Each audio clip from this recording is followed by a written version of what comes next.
വ്യക്തം അനുഭവം. ഇപ്പോൾ ബി.ജെ.പിയുടെ സംസ്ഥാന നേതാവ് ശ്രീമതി സിന്ധുമോൾ കൂടി ചേരുന്നുണ്ട് നമ്മുടെ ഒപ്പം ചർച്ചയിൽ.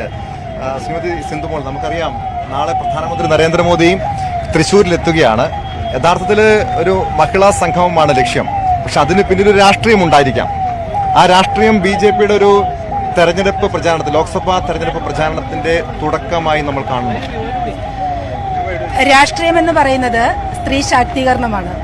മോദിജി പറഞ്ഞിട്ടുണ്ട്, സ്ത്രീകള് എല്ലാ രീതിയിലും സമൂഹത്തിൽ സ്ത്രീകൾ ഔന്നത്യത്തിലേക്ക് എത്തിയാൽ മാത്രമേ ഒരു രാജ്യത്തിന്റെ വികസനം പ്രാപ്യമാകൂ. അതുകൊണ്ടാണ് അദ്ദേഹം ഇത്രയും ഇനിഷ്യേറ്റീവ് എടുത്തുകൊണ്ട് വനിതാ സംവരണ ബിൽ, സൻസദ് ഭവനിൽ വനിതാ സംവരണ ബിൽ പാസാക്കിയ ഒരു പ്രധാനമന്ത്രിയാണ് കേരളത്തിന്റെ തൃശ്ശൂർ പേരൂരിന്റെ മണ്ണിലേക്ക് വരുന്നത്. അതാണ് ഇടതുപക്ഷവും കോൺഗ്രസും ഉന്നയിച്ചത്. കഴിഞ്ഞ 9 വർഷം സമയമുണ്ടായിട്ടും എന്തുകൊണ്ടാണ് ഈ 10ാം വർഷത്തിൽ അത് നടപ്പാക്കാൻ ഇത്രയും സമയം ഉണ്ടായിരുന്നല്ലോ? നിങ്ങൾ ഇത്രയും വൈകി എന്തുകൊണ്ടാണ്? അതിന്റെ പിന്നിൽ തെരഞ്ഞെടുപ്പ് തന്ത്രം തന്നെയല്ല. 2014 നരേന്ദ്രമോദി അധികാരത്തിൽ വരുന്നത്.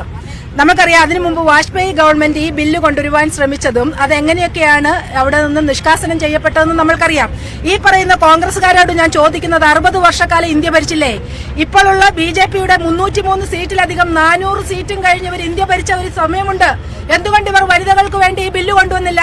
ഇവർക്ക് ചോദ്യം ചെയ്യുവാനുള്ള അവകാശം പോലുമില്ല. ഇവരിത് അംഗീകരിക്കുക മാത്രമേ ചെയ്യേണ്ടതുള്ളൂ. കാരണം രാഷ്ട്രീയത്തെ മുന്നോട്ട് കൊണ്ടുപോകുന്നത് കോൺഗ്രസ് ഉൾപ്പെടുന്ന മുന്നണിയായിരുന്നു. സർക്കാർ വനിതാ ബില്ല്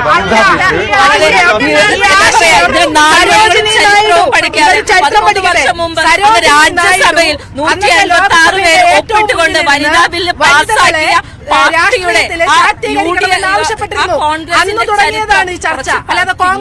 ചരിത്രത്തെ മുഴുവൻ തമസ്കരിക്കാൻ തീരുമാനിച്ച ഒരു പാർട്ടിയാണ്. അതിന്റെ ഭാഗമായിട്ടാണ് പുതിയ പാർലമെന്റിൽ മുഴുവൻ ചരിത്രത്തെ മാറ്റിക്കൊണ്ട് പുതിയ പാർലമെന്റ് അവിടെ നടന്ന അക്രമത്തെ അതിനെതിരെ ശബ്ദിച്ച മുഴുവൻ എംപിമാരെയും സസ്പെൻഷൻ പുറത്താക്കിക്കൊണ്ട് അവർക്ക് വേണ്ട മുഴുവൻ ബില്ലുകളും പാസ്സാക്കി കൊടുക്കുന്ന ഒരു ഏകാധിപത്യ നയത്തോടെ നരേന്ദ്രമോദിയുടെ